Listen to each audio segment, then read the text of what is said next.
Round 4 of the Americana2 series and Gravel Trap Legends are in Georgia at Road Atlanta. Only 2 drivers, Chris and Sheppo, have played their wildcards, and they are sitting out in front of the grid in their LMP2 cars. The rest of the grid are all driving their regular GT3. Rusty and Jeremy continue their long-running feud from row 2, side by side on track and in points, both having played their wildcards and both on 109 points at the top of the table. Cuckoo is in row 3 beside Arno. Both drivers have their BMWs really dialed in here at Road Atlanta.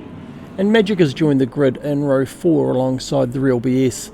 He's a bit late, but he's always welcome. With Chris and Jeppo driving LMP2 tonight, that leaves Cuckoo in 5th place, and the only top 10 driver with a wild card left to play and 2 rounds left to play it. The race start and the LMP2s lead the field. Both LMP2 drivers Sheppo and Chris are in for a very rough night tonight, with both drivers suffering from significant mechanical problems. One will recover and one will withdraw from the race, but for now they're both full blast. Magic also had a fantastic start, gaining 3 places by turn 1, and he sets a cracking pace. Magic missed the first 3 rounds, which is very unfortunate as he is a very fast driver, and he is showing the grid a bit of that gap already by lap 1. Making it Magic, Jeremy, Arno, Rusty and then Cuckoo up through the S's. Overall it will be a fairly scrappy race. There will be 5 safety cars over the 75 minutes, about 4 more than we would have liked to have seen, but the competition and the racecraft amongst the top 10 to 15 drivers on the grid was first class, and the safety cars kept the field bunched up with a short break to relax and then straight back into the fighting. Chris takes first place from Sheppo, and it looks like it's going to be a fantastic battle between these 2 top drivers, but Sheppo will suffer from a short black screen that will luckily only cause him to pit for repairs, while Chris will have an intermittent monitor problem that will cause him to retire. This is a hard blow, as his wildcard was almost guaranteed for 39 or 40 points, but Chris will DNF tonight for only 5 points.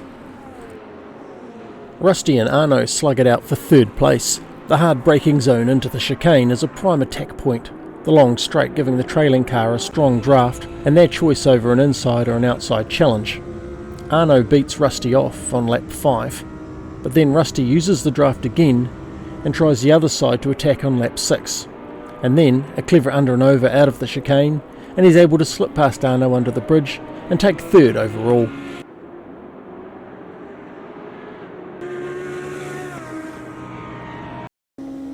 Lap 15 and Sheppo has managed to work his way back up to 5th from last place.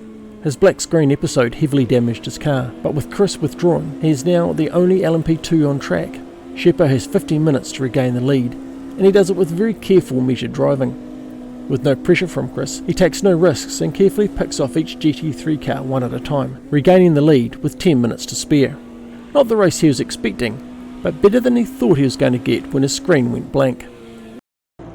Lap 16 is a disaster for Magic. A wheel on the curb and his Audi spins into the wall, and it's a long limp back to the pits. The mechanics will do what they can, but Magic will struggle to stay competitive for the rest of the race. From such a strong start, Magic will finish well down the order, but with the second fastest GT3 lap only just behind Rusty.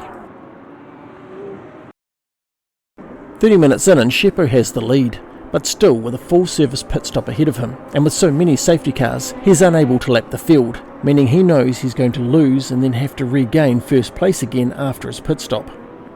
Jeremy is in 2nd place in the red and white Porsche, while RBS is in 3rd in the blue Audi. He is a terrific driver, coming into this round well down in 13th place, but that is deceptive. After a disaster round 2 at Laguna Seca, when Eski's throttle jammed open and took them both out of the race, RBS is now purposely ignoring the leaderboard and thinking, if only. But really, he deserves to be very near the top of the table.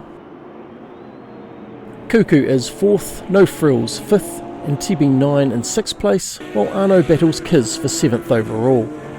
Rusty is back in 9th place after an unfortunate tangle with Imperial, but both cars were relatively undamaged.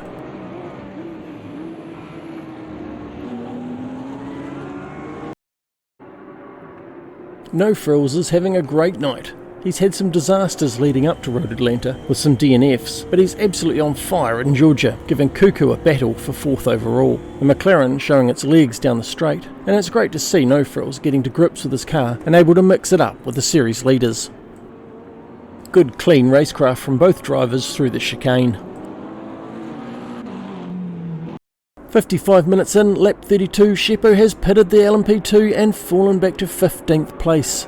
Cuckoo is now the race leader, with Rusty having driven the wheels off his Audi to gain second place behind him and no frills in third. With so many safety cars, all the drivers have been able to complete their pit stops under yellow flags, all except Sheppo, the LMP2 car having a much smaller fuel tank, giving him much less flexibility on when he can pit. This has given the GT3 field the overall lead for the first time in the series, and Cuckoo and Rusty now go toe-to-toe fighting over first place. The BMW is very quick down the straights, Rusty using the slipstream to keep the pressure on and trying to force a mistake. Arno and Jeremy are close behind. Jeremy started this round tied with Rusty, and with only 1 point per position, he has to get around Arno to stay competitive with Rusty for the lead of the series. But Arno is not an easy pass. They swap positions a few times over a couple of laps, until Jeremy can finally call third place his own. Lap 37, just 15 minutes to go, and it's all on like Donkey Kong. TBS takes no frills for 5th, Jeremy takes Arno for 3rd, Sheppo has the LMP2 back up to 10th place, just 20 seconds behind the leaders, and Rusty takes Cuckoo for the overall lead of the race.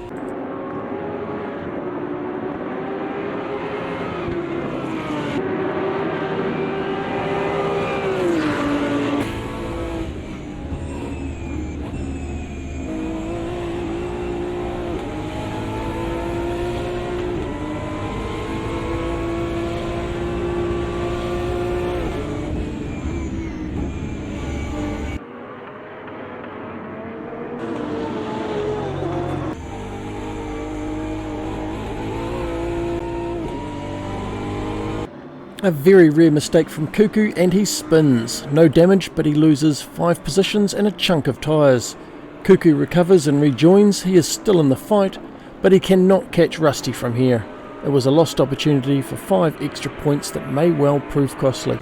Back at the front, Jeremy is now on Rusty's tail, and of course we could all see that this is how the race would end, with a desperate battle between these two drivers. Rusty was involved in an incident earlier in the race, and he expects a penalty point from the race stewards. If the stewards go easy on him, then they will remain tied. If not, then Jeremy could take the series lead going into round 5. Lap 50 and Sheppo crosses the line in first place, a well-played wildcard. Rusty takes second overall and first GT3, with Jeremy still hot on his heels. The stewarding penalty will decide the leaderboard at the end of round 4. Arno crosses 4th overall after a great run, and TBS in 5th place, also a faultless but difficult race. Cuckoo is 6th driver home, still cursing that spin that robbed him of 5 points, and No Frills will be the 7th car across the line, a great finish from McLaren. So round 4 finishes with Rusty and Jeremy still tied for first place, pending a steward's decision. Cuckoo has made a big climb up to 3rd place, just 15 points behind the leaders, and he still has his wildcard yet to play. TB9 is in 4th overall after another great run, Sheppo up to 5th after playing his wildcard, Imperial in 6th, and Left and Pixel tied for 7th. Next week GTL are in Canada at Mosport for round 5. Will Cuckoo drive LMP2 and try to get into the battle between Jeremy and Rusty for first, or will he save it for the finale at Sebring? There are only 35 points between 10th and 1st place, and it's 40 points for a win. In multi-class racing, there is always the chance that a major upset could easily change the whole competition. We will see you in Canada.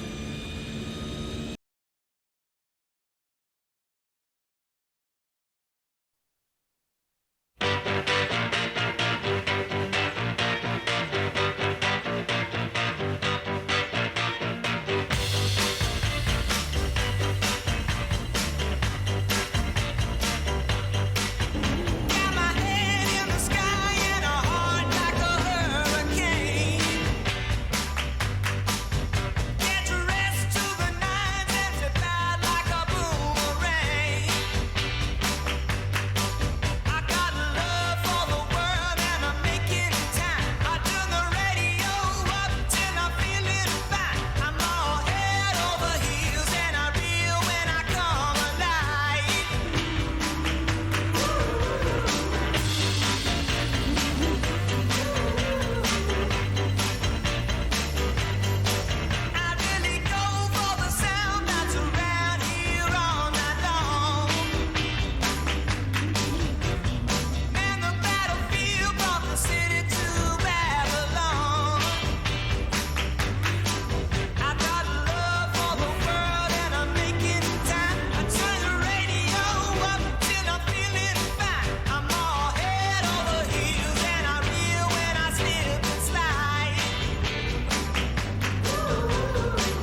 lack.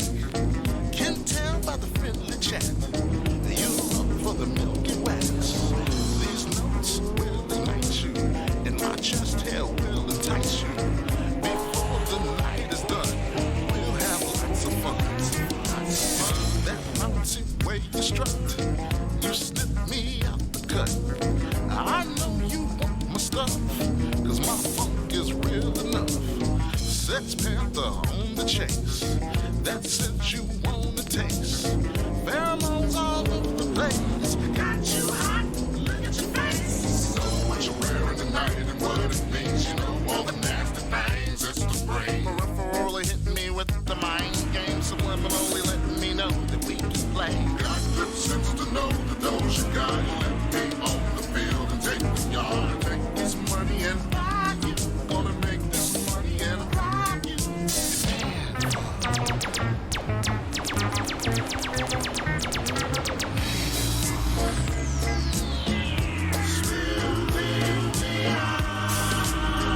And you know that you value it, girl.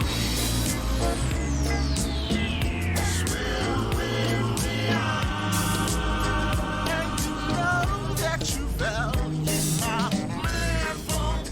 That kind of funk that never stops. It's just my man funk. It'll funk you till the cradle rocks. It's just my man funk. It'll let you know what sex you are. It's just my